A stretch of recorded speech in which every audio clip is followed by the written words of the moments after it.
yang menyerupai sandal keseharian, namun alasnya tak rata dan seperti berduri-duri. Jika dipakai, kaki serasa ditusuk-tusuk. Cara kerjanya mirip proses akupuntur dengan memberikan penekanan-penekanan pada daerah telapak kaki yang akan berpengaruh dalam memperlancar peredaran darah. Sandal ini dibuat berdasarkan titik refleks yang ada di kaki dengan media kayu atau plastik sebagai pengganti penekanan jari tangan. Berawal dari keyakinan bahwa sandal ini bisa memperlancar peredaran darah di tubuh, banyak orang mengatakan sandal ini adalah sandal kesehatan. Benarkah klaim tersebut? Apakah titik-titik yang berada pada sandal ini sudah sesuai dengan pusat urat-urat syaraf di telapak kaki? Mari kita simak pembahasannya berikut ini.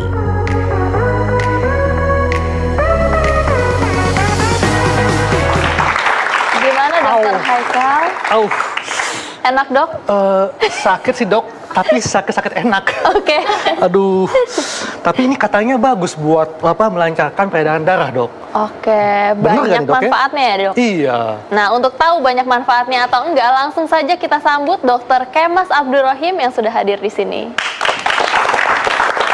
Siang dok. Dok, ini kan saya lagi pakai sendal refleksi. Iya. Sebetulnya dok, ini saya sakit dok ya. Saya sempat dulu. Dok, bener nggak dok kalau sendal refleksi ini bagus untuk kesehatan? Dan katanya di sini kan ada titik-titik refleksi. Nah, bener nggak titik-titik ini bisa membantu untuk melancarkan peredaran darah? Ya, sampai sekarang sebetulnya sendal ini belum ada penelitiannya. Jadi sampai hari ini kalau saya katakan belum ada manfaatnya. Belum ada manfaatnya. Belum ada manfaatnya. Tapi ini percaya dok sama masyarakat bahwa sendal refleksi ini bagus untuk kesehatan, melancarkan peredaran darah, bahkan klaimnya bisa mengobati beberapa penyakit loh dok. Kalau bisa mengobati beberapa atau semua penyakit, mungkin bisa tutup nih Fakultas Kedokteran. Betul juga ya.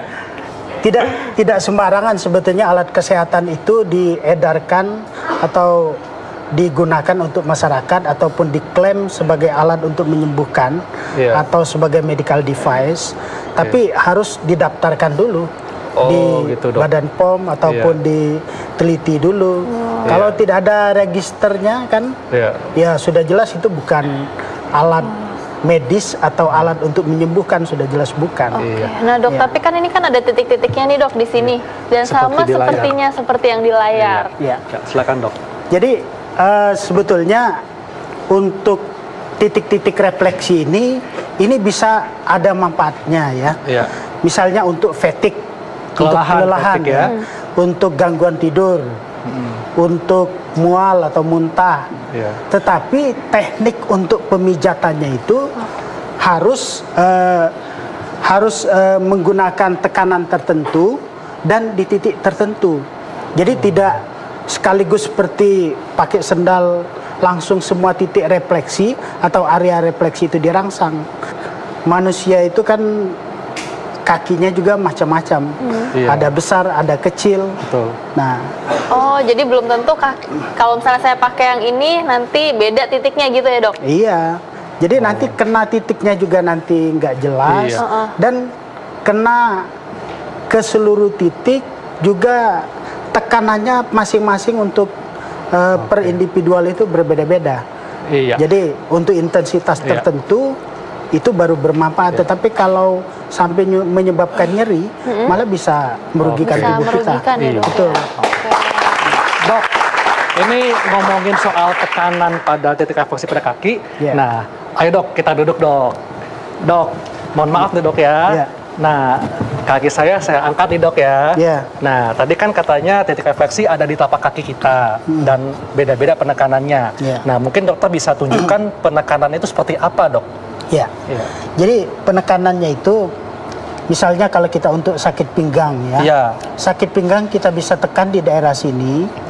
Kita tekan ya selama 2 menit ya, bisa seperti ini. Di mana di situ ada ujung jari ya. Itu berubah warnanya menjadi putih. Enak dokter Haikal? Bener dok, saya rasakan ini memang pas banget tekanannya dan memang terasa dok ya, benar terasa sampai dengan apa ke pinggang. Nah, jadi kalau kita standari kira-kira antara 1 sampai 3 kg penekanannya. Nah, selain itu dok, kalau kita lihat di sendal ini ya, nah ini kan, tapi dok ini ada juga nih tulisannya bahwa ini titik refleksi pada organ tubuh kita, ya. Tapi, nah ternyata dok tingginya juga nggak sama nih. Yeah. Nah artinya kan bisa memberikan penekanan yang berbeda. Iya. Nah ini bagaimana dok?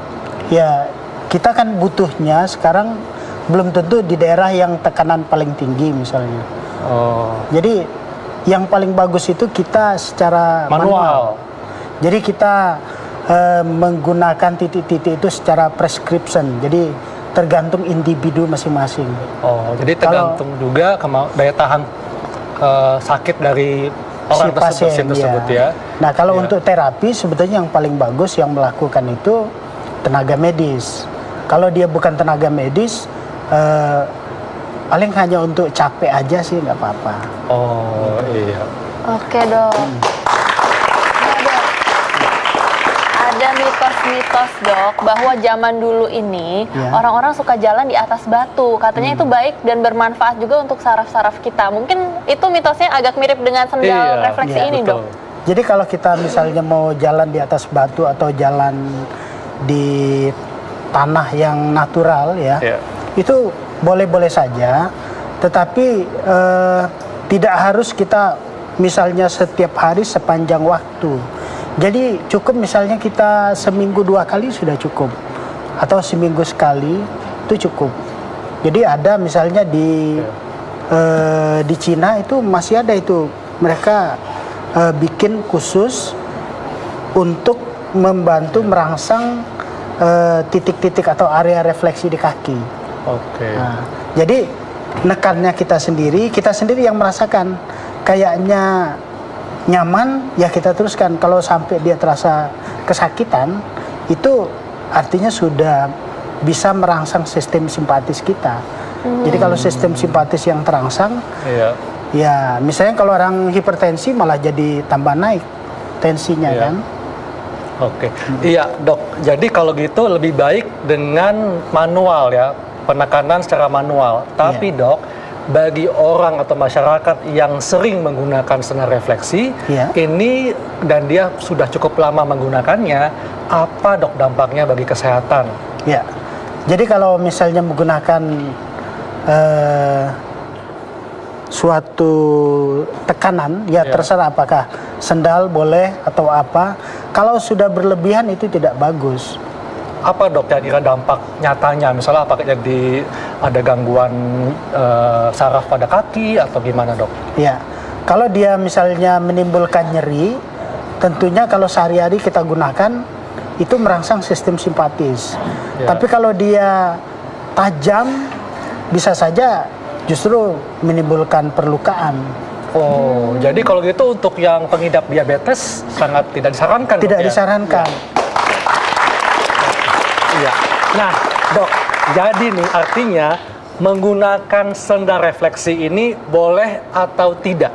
Ya, menggunakan sendal refleksi ini kalau mau coba sebentar, ya monggo aja. Oke. Tapi kalau untuk digunakan sehari-hari atau tidak untuk disarankan. mengobati suatu penyakit, tidak disarankan, tidak perlu.